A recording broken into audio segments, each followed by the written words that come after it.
In this video, I will show you another example of maximum power transfer theorem. See, in this circuit, we have to find the value of RL for which the this RL will receive maximum power, and we have to calculate the value of that maximum power. Okay, so what makes this circuit difficult?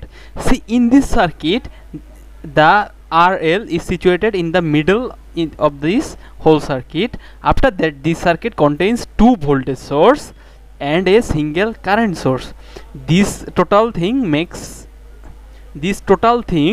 makes this circuit quite difficult to solve.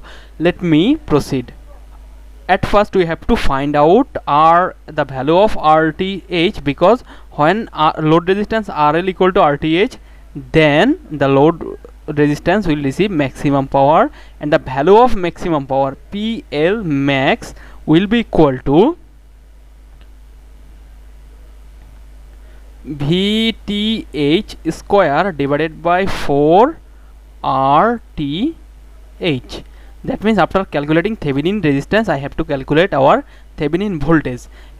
To calculate the Thevenin resistance, at first I have to remove this RL from the circuit, and I have to measure the Thevenin resistance with respect to this terminal and this terminal. See, how do I do that? See, I have removed our load resistance across this terminal and this terminal. After that, our current source will be replaced by an open circuit, and the voltage source will be replaced by a short circuit. Okay, see, with respect to this terminal and this terminal, this 5 ohm and this 3 ohm resistances are connected in series. That means 8 ohm will be connected in parallel with this 2 ohm. That means 2 parallel with the sum of 3 plus 5, 2 parallel 8 will be equal to 1.6 ohm. For maximum power, RL will be equal to RTH. That means RTH will be equal to 1.6 ohm. RL will be equal to 1.6 ohm. Now I will calculate our VTH. You know, to calculate VTH, you always use this formula: VTH equal to IN into RTH. That means after removing the load resistance from this terminal and this terminal, I will short this terminal with a single wire. Let's say at first I keep our 10 volt source active, and this terminal will be a short circuit. So with respect to this terminal and this terminal, this resistance and the series of this 5 ohm and this 3 ohm will be connected in parallel with this short circuit. Therefore, no current will flow through this 5 ohm and this 3 ohm. That means I can discard this 3 ohm and this 5 ohm from our original circuit. So I can reduce our total circuit into only this 2 element. 2 ohm resistance will be in series with 10 volt source. See, this is the positive terminal, therefore the current will be flowing in this direction, and the IN prime will be the total current that is flowing the circuit. IN prime will flow from right to left. And how do we calculate IN prime? We divide total voltage with the value of total resistance, which equal to 5 ampere.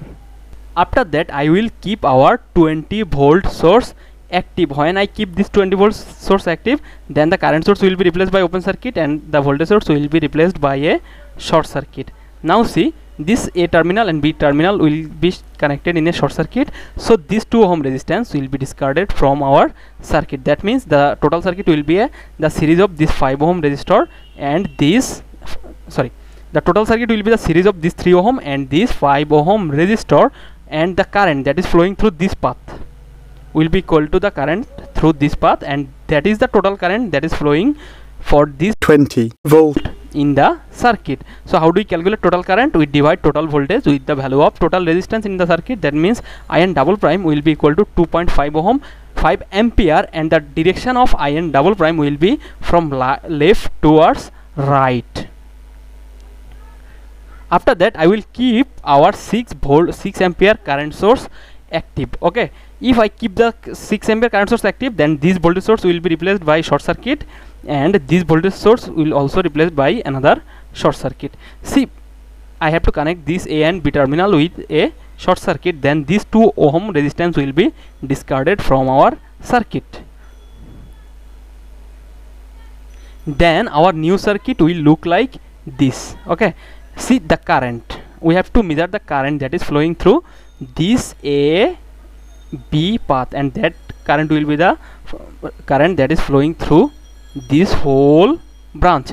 I will calculate the current through this 3 ohm resistor. That means I will apply our special current divider rule. If I want to calculate the current through this 3 ohm resistor, I will take the resistor of opposite branch and divide that 5 ohm with the sum of this 5 and this 3 ohm. That means 5 divided by 5 plus 3 will be multiplied by 6, which will eventually give us a value of 3.75 ampere.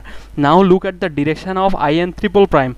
IN triple, as see the current source is incoming at in this direction, so it will divide into 2 portion.